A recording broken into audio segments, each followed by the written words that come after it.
Tu gribi sev jaunas mēbeles, skaties tālāk, ar ko nāksies saskarties. Ja tu esi dzimis 1., 10., 19. vai 28. datumā, tad iegādājies jaunas mēbeles un uzreiz jau sazvanīji meistarus, komandu, saorganizē visu, kas ko saliks, sadarīs. Pats vēl pastāv paskaties, tā bišķiņ tur skrūvīti pievelc ciešāk, to drusku vaļīgāk, to aizliec tur, to tur.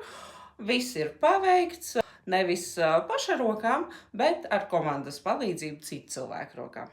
Ja tu esi dzīvījis 2., 11., 20. vai 29. datumā, tad tev mēbeļu salikšana būs tāds sociālais pasākums. Saicināti cilvēki vai meistari, viņiem tiek pasniegta tēja, no sākuma pārunājamies, kā tad klājās dzīvē, pa vidam mēs arī kaut ko paskrūvējam, pieskrūvējam, saliekam mēbeles, visa diena kā tāds foršs socializēšanās pasākums, parunāšanās, izzināšana, tieši cilvēku izzināšana, beigās visi laimīgi, mēbeles saliktas, viss ir noticis. Vai atpazini sevi vai savus draugus, iekomentē un aizsūti viņiem to.